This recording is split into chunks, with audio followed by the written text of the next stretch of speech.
Ameen rounds உங்களை அன்போடு வரவேற்கிறது. Doctor MS. உதயமூர்த்தி எழுதிய எண்ணங்கள் என்ற புத்தகத்தின் வாசிப்பு. எதிர்காலத்தை பற்றிய கற்பனை. ஒரு குழந்தை ஒரு படம் வரைந்தது. அதன் தந்தை, என்ன படம் வரைந்தாய் கண்ணே என்று கேட்டார். மாடு புல்லு தின்னுது என்றது குழந்தை. கண்ணே, மாடு இருக்குது, ஆனால் எங்கே இருக்கிறது புல்லு என்றார் தந்தை. இல்லையப்பா, மாடு புல்லை தின்று விட்டது என்றது குழந்தை. குழந்தைகளுக்கு கற்பனை அபாரம். குழந்தை வளர வளர நாம் அதன் கற்பனைகளை குறைத்து விடுகிறோம். காரண காரியம் காட்டும் ஓர் உலகிற்கு, நடைமுறை உலகிற்கு வரும்போது குழந்தையின் கற்பனை குறைந்து விடுது. மழை தூற்றலை வர்ணிக்கிறார் பாரதி. வானையும் பூமியையும் இணைக்கும் வைக்கோல்கள் என்று. என்ன கற்பனை!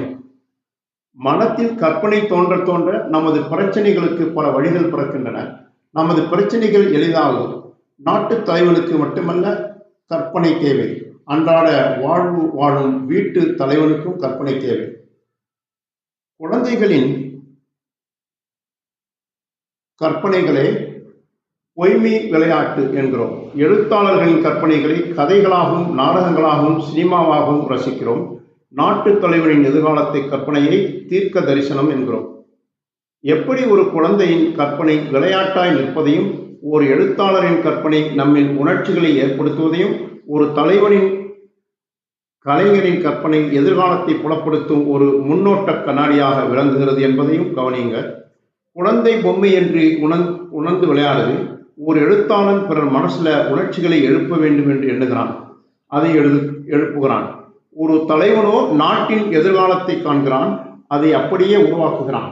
கற்பனையை எந்த அளவுக்கு நம்புகிறோம் என்பதை பொறுத்ததே அதன் சாதனை.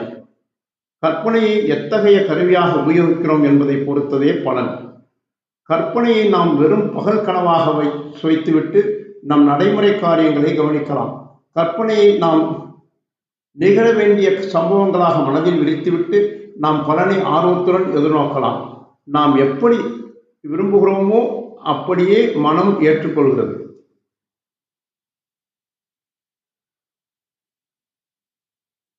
கற்பனை மிகுந்த தலைவர்களுக்கும் கற்பனை இல்லாத தலைவர்களுக்கும் உள்ள வேறுபாட்டை யாரும் எளிதில் காண முடியும். கற்பனை நிறைந்த மேதைகளையாலேயே நமது உலகம் இவ்வளவு முன்னேறி வந்திருக்குது.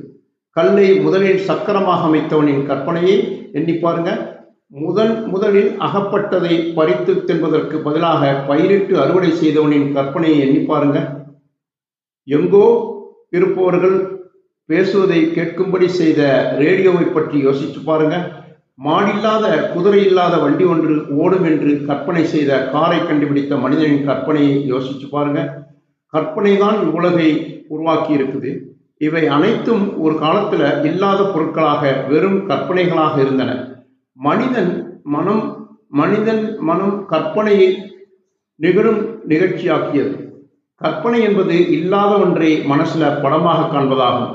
பழங்குடி மக்களின் பேச்சு முறைகளை கவனிச்சா அவர்களுடைய வார்த்தைகள் எல்லாம் மனசில் படங்களாக எழுப்பும் சம்பவங்களாகவே வர்ணிக்கப்படுகின்றன. மனிதன் எழுத துவங்கிய போதும் படங்கள் மூலமாகவே செய்திகளை பரிமாறிக்கொள்ள துவங்கினான்.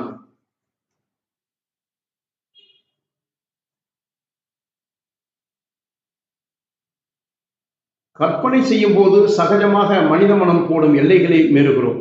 முடியாது என்று நடைமுறையில் சிந்தித்திருந்த விஷயங்களையெல்லாம் முடியும் என்ற விஷயங்களாக நம்மால் கற்பனையில் காண முடியுது. நாமே விதித்த எல்லைகள் சரிகின்றன. நாம் விரும்பும் பொருட்கள், வாங்க விரும்பும் ஒரு நிலத்தை, வீட்டை, ஸ்கூட்டரை, காரை பற்றி அதை விடுவது போலவும், அதில் வசிப்பது போலவும், அதை ஓட்டுவது போலவும் திரும்ப திரும்ப கற்பனை செய்தால் என்ன நேர்கிறது? புலனாக பொருள் என்ன சக்தி நம் கற்பனையின் வரைபடத்தில் சக்தி துகள்களை ஓட்டுகின்றன, சேர்க்கிறது. தினந்தோறும் கற்பனை செய்தவன் மூலம் புலனாக பொருள் சேர்ந்து கனமாகி புலனாகும் பொருளாக வெளி உலகத்தில் மலர்கிறது. கற்பனை இரண்டு வகைப்படும். ஒன்று பழைய நினைவுகளை மீண்டும் எண்ணி பார்ப்பது. மற்றொன்று இல்லாத ஒன்றை எதிர்காலத்தை பற்றி எண்ணி பார்ப்பது.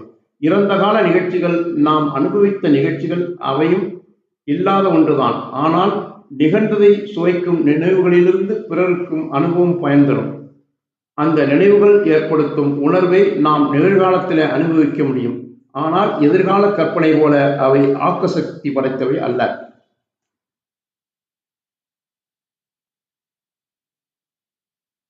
பழைய சம்பவங்கள் ஆழ்மனதில் ஒரு பாதையை ஏற்படுத்தி இருக்கின்றன.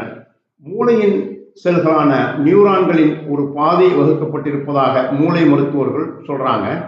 ஆகவே எதிர்காலத்தை கற்பனையை பழைய கால வெற்றியுடன் சேர்த்து சிந்திப்பது வெற்றிக்கு வழிவகுக்கும் என்கின்றனர் சைக்காலஜிஸ்டுகள். நமக்கு தெரிந்த பழைய நினைவுகளை கலைத்து வேறு விதங்களில் அவற்றை சேர்ப்பதன் மூலமும் மனதில் புதிய கற்பனையும் ஆக்க சக்தியும் பிறக்கின்றன. கற்பனையை நாம் அளவோடு உபயோகிக்க வேண்டும். கற்பனை உலகிலே வாழ்பவர்கள் சில சமயம் நடைமுறை உலகை மறக்க, அதன் கஷ்டங்களிலிருந்து விடுபட அதை ஒரு கருவியாக உபயோகிக்கின்றனர். சில சமயம் இவர்களே சித்தபேதம் கொண்டவர்களாக மாறுகிறார்கள். கற்பனை இல்லாதவர்களோ எதிலும் பிடிவாதத்தையும் உறுதியையும் மேற்கொள்கின்றனர்.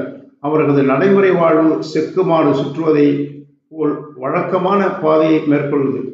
ஓர் உப்புச்சப்பில்லாத வாழ்க்கையை அவர்கள் வாழ்கின்றனர்.